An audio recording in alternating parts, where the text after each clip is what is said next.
Mature player, experience player, এই ধরনের player national টিমে যদি যতদিন না রিটায়ার না করে থাকেন, আমার মনে হয় না বয়স কোনো বার হতে পারে। একজন খেলোয়াড় কেমন পারফর্ম করছেন, তিনি দলের জন্য কোথায় প্রয়োজন, প্রতিটা দলের কিন্তু একটা গেম প্ল্যান থাকে। কোনো খেলোয়াড় যদি সেই গেম প্ল্যানের সাথে যায়, তিনি যদি ওই গেম প্ল্যানের চাহিদা মতো খেলতে পারেন, তাকে দলে না নেওয়ার পিছনে কোনো কারণ নেই। ডেফিনেটলি এটা নির্বাচকদের ব্যাপার, কাকে কোন সময় ব্যবহার করবেন, কোন একাদশের সাথে কাকে নেবেন বা স্কোয়াডটা কেমন হবে, সেটা আসলে একটা গেম প্ল্যানের অংশ থাকে, টিমের প্ল্যানের একটা অংশ থাকে। সোহান লুকস ভেরি গুড, ভালো হাই স্ট্রাইকে রান করছেন এবং ফিনিশিং যে রোলটা বলে থাকি সেই কাজটা ভালো করছেন। এবার কিন্তু বিপিএল এ বেশ কিছু খেলা আমরা দেখতে পেয়েছি। আই থিঙ্ক মাহিদুল অঙ্কন আরেকটা নাম আমাদেরকে উল্লেখ করতে হবে, যার ব্যাটিংটা মানে মুগ্ধ করেছে সবাইকে, আমাকেও করেছে।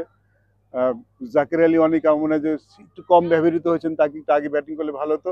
But there R some name যারা আমার মনে হয় যে ভালো করছেন। সোহান না, আমার মাহিদুল অঙ্কনও ভালো করছেন। বাট সোহানের একটা এক্সট্রাঅর্ডিনারি এবার দেখতে পেয়েছি, as a captain he did very well.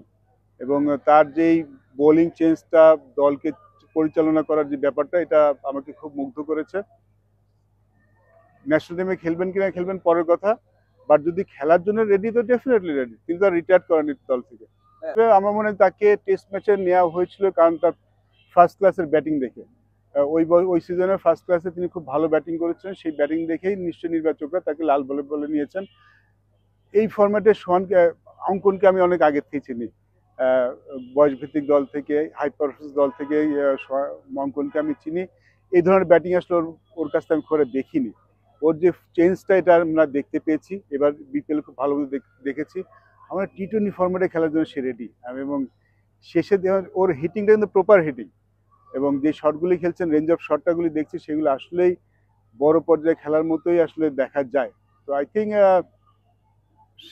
লাল বলে খেলেছে, খুব একটা সুযোগ পায়নি। বাট 50 ওভার না, বাট টি-20 ফরম্যাটের জন্য আমার মনে হয় হি ইজ রেডি নাও। দুজনে তো নতুন ব্যাটসম্যান কিন্তু নাম, তাদের সম্বন্ধে আমরা জানি।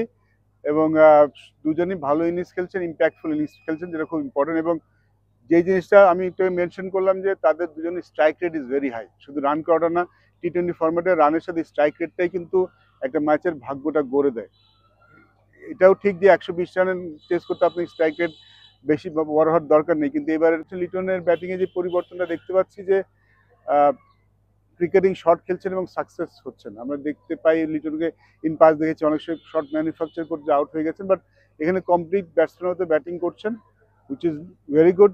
একটা জিনিস এই বিপিএলে যদি দেখেন, যে পার্থক্য যদি আমরা দেখি এবার বিপিএলে বাংলাদেশি ব্যাটসম্যানের মধ্যে, সেটা হচ্ছিল সবার স্ট্রাইক রেট কিন্তু বেশ ভালো। যারা ব্যাটিংয়ে রান করছেন তাদের স্ট্রাইক রেট ভালো, যেটা আমাদের টি-20 ফরম্যাটে একটা সমস্যা ছিল। আমরা যদি ন্যাশনাল টিমে খেলতে যাই, যদি আমাদের প্লেয়ারগুলিদের দেখেন, আপনি দেখবেন যে আমাদের স্ট্রাইক রেটটা বেশ বিলো, অন্য দলের থেকে স্ট্রাইক রেট খারাপ।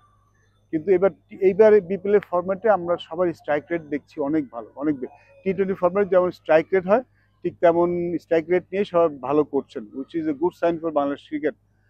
এর পিছনে উইকেটের তো একটা অবশ্যই অবদান আছে।